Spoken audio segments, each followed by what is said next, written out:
नमस्कार विद्यार्थी मित्रांनो, मी अमोल आगरकर. इंजिनियर अमोल चॅनलमध्ये पुन्हा एकदा आपले मनापासून स्वागत करतो. अतिशय चांगली न्यूज म्हणजे महापारेषणद्वारे 2023मध्ये जी काही जम्बो भरती निघालेली होती त्यामध्ये काही आरक्षणानुसार काही अडथळे आले होते. महापारेषणमध्ये 7-8 पोस्ट या वेगवेगळ्या याच्या निघालेल्या होत्या. त्यामध्ये काही जणांच्या एक्झामसुद्धा झालेल्या होत्या.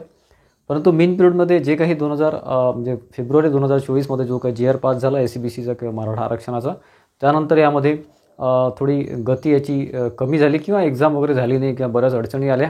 त्यानंतर महापारेषणने मधल्या पिरियडमध्ये काही दिवसांपूर्वी कॅन्सलेशन म्हणजे रिक्रुटमेंट कॅन्सलेशन किंवा जाहिरात कॅन्सलेशनचा एक नोटिफिकेशन काढणं आणि त्यांनी सगळे डिस्टर्ब झाले. मी तुम्हाला त्या दिवशीपासून ज्या दिवशीचं कॅन्सलेशनचा जे काही नोटीस आली त्यानंतर आपण एक व्हिडिओ आला. मी प्रत्येक व्हिडिओमध्ये तुम्हाला सांगत आलेलं आहे की ही it's a part of process. ही प्रोसेस आहे. त्यामध्ये महापारेषणने ऑलरेडी काही पोस्टसाठी एक्झाम घेतलेला होता, त्यामुळे ते अडकून पडलेले होते. आता इथे SCBCचं आरक्षण कसं द्यायचं किंवा कसं काय इथे इम्प्लिमेंट करायचं वगैरे त्यांना तो पेच पडला होता. तसं महावितरण किंवा आणखी ठिकाणी झालेलं नव्हतं. महावितरणमध्ये फक्त त्यांनी शुद्धीपत्र काढून केलं कारण त्यांच्या एक्झाम झालेलं नव्हत्या. ठीक आहे, साधी गोष्ट आहे. यामध्ये त्यांनी जेव्हा कॅन्सलेशन टाकलं किंवा जे काही कॅन्सलेशनचा नोटीस दिली त्यानंतर सगळं डिस्टर्ब झालं आणि बऱ्याच ठिकाणी आंदोलन वगैरे झाली. आणि कसं आहे की ही जी प्रोसेस आहे मित्रांनो, त्यांनी जसं कॅन्सलेशन म्हणजे कसं आहे की जी आधीची रिक्रुटमेंट आहे ती पूर्णपणे त्यांनी कॅन्सल केली आणि परत फ्रेश ॲड टाकली. आता जी ॲड टाकलेली आहे ती फ्रेश ॲड आहे. प्रत्येक पोस्टसाठी त्यांनी सगळ्या पोस्टसुद्धा वाढवल्या आहे, नंबर ऑफ वॅकन्सीज वाढवलेले आहे आणि सगळी प्रोसेस तुम्हाला आता परत करायची आहे. म्हणजे फॉर्म सबमिशनपासून सगळं परत करायचं आहे प्रत्येक पोस्टसाठी. जे आधीचं तुम्ही अप्लाय केलं असेल त्याचे तुम्ही 1 फॉर्म भरला, 2 फॉर्म भरला, 3 फॉर्म भरले असेल फॉर एक्झाम्पल विद्युत सहाय्यकसाठी, तर ते सगळे पैसे तुम्हाला रिफंड होतील आणि तुम्हाला फ्रेश फॉर्म भरायचा आहे. ठीक आहे, आता चुका करू नका. ठीक आहे, तर मित्रांनो ही एका दिवसाची प्रोसेस नाही आहे. त्यांनी जेव्हा कॅन्सलेशन टाकलं त्याच दिवशीपासून त्याच्या आधीपासून त्यांचा SCBCचा डेटा काढणं सुरू होतं की SCBCला किती पोस्ट यायच्या किंवा कशा काय वॅकन्सीचं डिस्ट्रीब्युशन करायचं वगैरे. ही एका दिवसाची प्रोसेस नसते की नाही बा आज आपण त्यांना म्हटलं आणि उद्या त्यांनी ॲड काढली, असं कधीच होत नसते. हे मागच्या 10-15 दिवसापासून चाललेली प्रोसेस आहे. मी माझ्या प्रत्येक व्हिडिओमध्ये तुम्हाला सांगत आलेलो आहे की इथे तुम्हाला कुठल्याच प्रकारचं पॅनिक होण्याचं किंवा घाबरून जायचं कारण नाही. ही जाहिरात येणारच आहे. जी काही रिक्रुटमेंट आहे किंवा परत जी जाहिरात येईल की ही प्रोसेस आहे. त्यांना काही आपलं नुकसान करायचं आणि तसं आता पुढे इलेक्शन आहे विधानसभेचं, त्याच्यामुळे ते असं करणारच नव्हते. त्यांना परत ॲड काढायचीच होती. ठीक आहे, आणि याच्यामध्ये आता जे काही विद्युत सहाय्यक पारेषण आहे त्याची जाहिरात आपण नीट बघू आता. तर बघा मित्रांनो, यामध्ये विद्युत सहाय्यक पारेषण कंत्राटी या पदाकरता एक सुधारित जाहिरात किंवा ॲडव्हर्टाइजमेंट आलेली आहे. त्यामध्ये अतिशय चांगली न्यूज आपल्याला इथे मिळते आहे. बऱ्याचशा कंडिशन्स सेम आहे, काही कंडिशन्समध्ये बदल झालेला आहे. मुख्यत्वे ज्या जागा आहेत 1903 पोस्ट होत्या फ्रेशरसाठी, त्या आता 2623 पोस्ट झालेल्या आहे. खूप मोठ्या प्रमाणात ही वॅकन्सी वाढलेली आहे, स्पेशली विद्युत सहाय्यक पारेषणसाठी. विविध कॅटेगरीनुसार या चार्टमध्ये तुम्ही बघू शकता. ऑलरेडी तुम्ही चार्ट बघितलेला असेल. त्या पोस्टनुसार तुम्हाला आता इथे अप्लाय करायचं आहे. काय याच्यामध्ये बदल झालेला आहे किंवा आधी तुम्ही अप्लाय केलं असेल तर काय चेंजेस होतील किंवा परत अप्लाय करावं लागेल का, फीस पेड होईल का, आपलं रिफंड होईल का वगैरे, तर सगळ्याचे उत्तर तुम्हाला या व्हिडिओमध्ये मिळणार आहे. कंडिशन्स नीट वाचणे अपेक्षित आहे. मी तुम्हाला काही महत्त्वाचे जे आहे कंडिशन्स तर इथे वाचून दाखवायचा प्रयत्न करतो किंवा समजून सांगायचा प्रयत्न करतो. 1.1चा मुद्दा आहे, तांत्रिक अडचणींमुळे जाहिरात क्रमांक 9/2023 अंतर्गत अर्ज सादर केलेल्या उमेदवारांना नवीन जाहिरातीच्या अनुषंगाने पुन्हा नव्याने अर्ज सादर करणे आवश्यक आहे. म्हणजे पुन्हा नव्याने अर्ज तुम्हाला सादर करायचा आहे, हा पॉईंट लक्षात घ्या. ठीक आहे, ज्या उमेदवारांनी यापूर्वी जाहिरात क्रमांक 9/2023च्या अनुषंगाने अर्ज यशस्वीपणे सादर केलेले आहेत, जर तुम्ही आधी अप्लाय केलेलं असेल अशा उमेदवारांना सदर अर्जाच्या अनुषंगाने भरलेल्या परीक्षा शुल्काचा परतावा त्यांच्या बँक खात्यात जमा केला जाईल. म्हणजे तुम्ही जे काही फॉर्म भरला असेल, 1 फॉर्म, 2 फॉर्म, 4 फॉर्म जे काही भरलं असेल तर सगळी फी तुम्हाला परत मिळेल. तुमच्या अकाउंट नंबरमध्ये जे काही तुम्ही ज्या मेथडनी तुमचं हे पेमेंट केलं असेल मागच्या फॉर्म सबमिशनमध्ये, तर त्याच मेथडने तुम्हाला रिफंड होईल. म्हणजे बँक खात्यामध्ये किंवा पेटीएममध्ये जे काही असेल तुमचं ते रिफंड होईल. त्यामुळे अशा उमेदवारांना या जाहिरातीच्या अनुषंगाने अर्ज करताना पुन्हा विहित परीक्षा शुल्क भरणे आवश्यक राहील.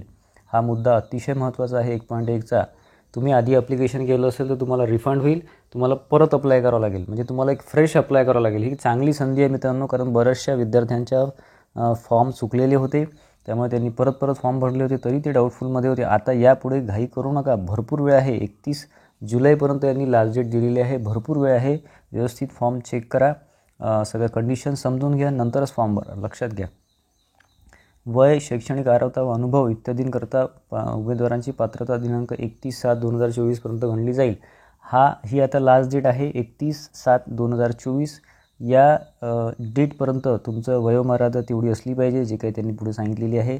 शैक्षणिक अर्हता तेवढी असली पाहिजे, तुमच्याकडे डॉक्युमेंट्स असले पाहिजे, तुमच्याकडे तुमचं ITIचं जे काही सर्टिफिकेट असेल किंवा डिग्री जे काही डिप्लोमा झाला असेल त्याचं सर्टिफिकेट, मार्कशीट्स कंप्लीटची आवश्यक आहे, किंवा ज्यांनी अनुभव मागितला आहे तिथं अनुभव आवश्यक आहे. ठीक आहे, 31/7/2024 पर्यंत सगळं आता हे फ्रेश आहे, लक्षात घ्या.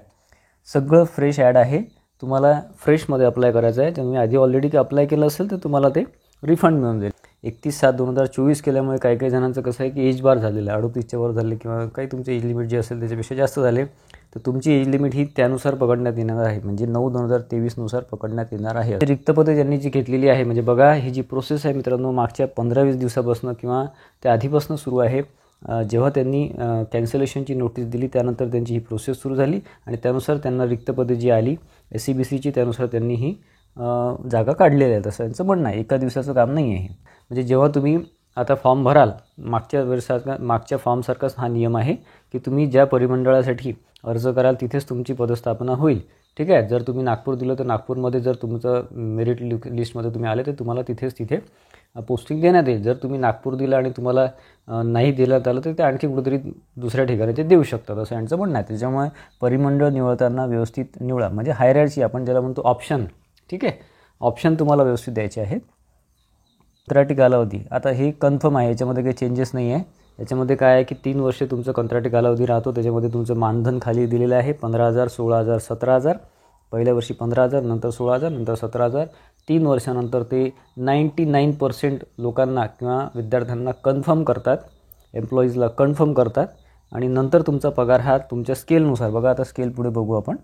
म्हणजे काही जणांना शंका राहते की सर हे कॉन्ट्रॅक्च्युअल बेसिस राहील की पुढे परमनंट करतील की नाही करतील वगैरे. बघा, शैक्षणिक अर्हता अतिशय महत्त्वाचा मुद्दा आहे, शैक्षणिक अर्हता. ठीक आहे, यावर बराच प्रॉब्लेम झालेला होता मागच्या फॉर्म सबमिशनमध्ये.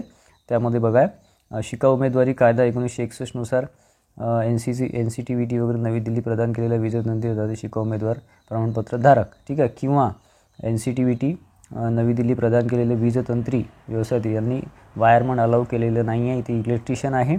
ठीक आहे, पाठ्यक्रम पूर्ण केलेल्या राष्ट्रीय परीक्षण परिषद. ठीक आहे, NCTVT नवी दिल्ली हे आपल्यासाठी महत्त्वाचं आहे. हे ऑप्शन तुम्हाला यस करणे आवश्यक आहे. सेकंड ऑप्शन यस करणे आवश्यक आहे. पहिल्या याच्यामध्ये नो केलं तरी चालेल. आणि थर्ड ऑप्शन आहे सेंट्रल ऑफ एक्सलन्स. COE तुमचं झालं असेल तरच इथे यस करा, अन्यथा नो करा. ठीक आहे, इथे पण नो करायचं आहे, फर्स्टमध्ये नो करायचं आहे, सेकंड ऑप्शनमध्ये तुम्हाला यस करायचं आहे. फॉर्म सबमिशनमध्ये आपण ऑलरेडी त्याची माहिती दिलेली आहे. वयोमर्यादा बघा 18 ते 38 पर्यंत दिलेली आहे, चांगली एज लिमिट दिलेली आहे. 38 पर्यंत ओपनसाठी आहे. OBC, SC, ST बाकी सगळे जे आहे ते तुम्हाला 5 वर्ष शिथिल, म्हणजे 43 पर्यंत तुम्ही फॉर्म भरू शकता मित्रांनो. आणि त्यामध्ये जर तुमचं 43 वर्ष 31/7/2024 कंप्लीट होत असेल किंवा त्याच्या आधी कंप्लीट होत असेल तरी तुम्ही फॉर्म भरू शकता. जर तुमचं डिसेंबर 2023 पर्यंत ते व्हॅलिड असेल किंवा तुम्ही 43 असाल तर, म्हणजे 43च्या आतमध्ये तुमचं एज लिमिट पाहिजे. कॅटेगरीसाठी ओपनसाठी 38 पाहिजे. आरक्षणाचं जे काही पॉईंट्स असतात ते इथे बघू शकता मित्रांनो. प्रत्येक पॉईंट इथे तुम्ही वाचू शकत नाही, तुमच्या कॅटेगरीनुसार तुम्ही इथे वाचू शकता. ठीक आहे, तुम्हाला प्रत्येकाचं सर्टिफिकेट लागेल, नॉन क्रिमिनल लागेल, तुम्ही ते सगळं आता काढू शकता. भरपूर वेळ आहे, 8 ते 15 दिवसामध्ये NCL किंवा नॉन क्रिमिनल सहज निघते, WR सर्टिफिकेट सहज निघते. ठीक आहे, जे सर्टिफिकेट तुम्ही काढू शकत असाल ते काढून घ्या, पुढे DVमध्ये अडचण यायला नको. ठीक आहे, बाकी बघा कंडिशन दिलेले आहे. या रिलेटेड काही क्वेश्चन असेल तर मला कमेंट बॉक्समध्ये कमेंट करा. बघा, निवड पद्धत म्हणजे एक्झाम पॅटर्न सेम आहे, ऑब्जेक्टिव्ह पॅटर्न आहे, निगेटिव्ह मार्किंग आहे, 1/4 निगेटिव्ह मार्किंग आहे. त्यामध्ये टेक्निकल नॉलेज इलेक्ट्रिशियनचं आहे, 50 प्रश्न 110 मार्क. त्यानंतर रिझनिंग 40 प्रश्न 20 मार्क. त्यानंतर ॲप्टिट्यूड 20 प्रश्न 10 मार्क. मराठी 20 प्रश्न 10 मार्क. 130 प्रश्न 150 मार्काचा आहे. ठीक आहे, 120 मिनिटं 2 तासाचा वेळ आहे. या रिलेटेड आपली टेस्ट सिरीजसुद्धा आहे, आपलं ॲप आहे इंजिनियर अमोल ॲप, त्यावर टेस्ट सिरीजसुद्धा आपण दिलेली आहे. फ्रेश टेस्ट सिरीज आहे आणि खूपच अतिशय महत्त्वाची टेस्ट सिरीज आहे, क्वालिटी टेस्ट सिरीज आहे, तुम्ही बघू शकता. ठीक आहे, कुठल्याही सब्जेक्टमध्ये म्हणजे FT असेल, रिझनिंग असेल, मराठी असेल, टेक्निकल असेल, तुम्हाला 0पेक्षा किंवा 0 मार्क नको, 0पेक्षा जास्त मार्क पाहिजे किंवा निगेटिव्ह मार्क यायला नको. ठीक आहे, हे तुमचं हा नियमच आहे. ठीक आहे, मुद्दा आधीचाच आहे, 7.7चा मुद्दा. यामध्ये तुम्ही जर 2005च्या आधी अप्रेंटिस केली असेल महाराष्ट्र राज्य म्हणजे MSEBची तीच पण चालेल किंवा महापारेषणची चालेल. महावितरण महाजनकोची इथे अप्रेंटिस चालत नाही, लक्षात घ्या. ठीक आहे. ऑप्शन नीट निवडा, चुका करू नका. आतासुद्धा यांनी खूप मोठा चान्स दिलेला आहे, आता चुका करू नका. एक्झाम फीस 500 ओपनसाठी आहे, 250 कॅटेगरीसाठी आहे. बघा, ऑनलाईन अर्ज सादर करण्याची लिंक. ऑनलाईन अर्ज सादर करण्याकरता URL लिंक तयार करण्याचे काम सुरू आहे. सध्या अजून ती ओपन झालेली नाही. तर आता म्हणाल सर कुठे ओपन कुठे करायचं अप्लाय, कुठे करायचं अप्लाय, तर ती लिंक ओपन होईल. त्यानंतर तुम्हाला अप्लाय करायचं आहे. ते ऑफिशियल साईटवर येईल किंवा आपण आपलं टेलिग्राम चॅनल आहे इंजिनियर अमोल, त्यावरसुद्धा लिंक देऊ. ठीक आहे. जे काही आहे म्हणजे ऑनलाईन फॉर्म जे काही परीक्षा होणार आहे ती ऑगस्ट-सप्टेंबर 2024मध्ये आहे. अजून त्यांनी फॉर्म सबमिशन सुरू केलेलं नाही, त्याच्यामुळे जुलैच्या अखेरपर्यंत तुम्हाला फॉर्म सबमिशन करायचे आहे. आता पुढल्या 2-4 दिवसामध्ये फॉर्म सबमिशन सुरू होईल आणि प्लस किंवा 1 तारखेपर्यंत सुरू होऊन जाईल आणि ऑगस्ट किंवा सप्टेंबरमध्ये एक्झाम होऊ शकते असं यांचं म्हणणं आहे. कसं आहे की इलेक्शन असल्यामुळे ते कदाचित ऑक्टोबरमध्ये सुद्धा जाऊ शकते. तर बघा मित्रांनो, इथे परिमंडळानुसार तुम्हाला जिल्हे दिलेले आहे, त्यानुसार तुम्हाला इथे अप्लाय करायचं आहे. व्यवस्थित नीट विचार करून अप्लाय करा. या रिलेटेड एखादा आपण लाईव्ह सेशन घेऊ, त्यानुसार तुम्हाला मी समजून सांगायचा प्रयत्न करेल. ठीक आहे. तर अप्लाय करण्याची घाई करू नका. अजून URL लिंक ओपन झालेली नाही आहे, पुढच्या काही दिवसामध्ये होईल. तेव्हा आपण एक ऑनलाईन व्हिडिओसुद्धा आपण घेऊ किंवा लाईव्ह व्हिडिओसुद्धा पुढच्या 2-4 दिवसामध्ये घेणार आहे, लक्षात घ्या. चुका करू नका, माझी विनंती आहे मित्रांनो, चुका करू नका. तुमचा फॉर्म रिजेक्ट जर झाला तर अभ्यास करून उपयोग होणार नाही. तर मित्रांनो, यामध्ये त्यांनी काही पॉईंट्स क्लिअर केलेले आहेत, ते त्यानुसार फॉर्म भरा. आता चुका करू नका. आणि ऑगस्ट-सप्टेंबर त्यांनी टेंटेटिव्ह शेड्यूल डेट दिलेली आहे. डेट म्हटल्यापेक्षा मंथ दिलेलं आहे, टेंटेटिव्ह मंथ दिलेलं आहे. परंतु इलेक्शनचा पिरियड आहे, त्याच्यामुळे ते कमी जास्त होऊ शकतं. ऑगस्टमध्ये शक्यता कमी आहे. ऑगस्ट एंडिंगपर्यंत झालं, सप्टेंबरपासून आचारसंहिता सुरू होईल आणि नंतर ऑक्टोबर किंवा नोव्हेंबरला एक्झामची शक्यता आहे. त्याआधी जर एक्झाम झाली तर फारच चांगलं. जे काही तुमच्या अभ्यासाचं फळ तुम्हाला नक्की मिळणार आहे मित्रांनो. मी तुम्हाला प्रत्येक व्हिडिओमध्ये वेळोवेळी सांगत असतो की तुम्ही तयारीमध्ये राहा.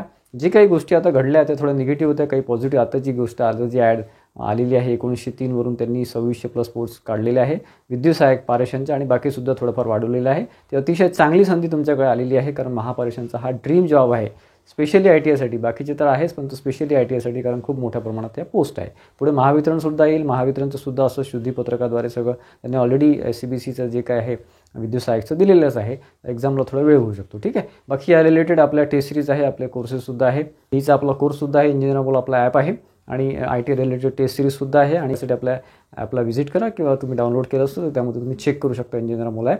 आपण खाली डिस्क्रिप्शन बॉक्समध्ये लिंक दिलेली आहे, टेस्ट सिरीजसुद्धा आहे. ठीक आहे. असं करतो मित्रांनो की एक चांगली न्यूज तुम्हाला मिळालेली असेल आणि यापुढे सुद्धा ही प्रोसेस व्यवस्थित सुरू राहणार आहे आणि आपलं यावर्षी एंडिंगपर्यंत कदाचित फायनल रिझल्टसुद्धा येऊन जाईल आणि तुम्ही जॉईनिंगसुद्धा तुम्हाला मिळू शकते. ठीक आहे.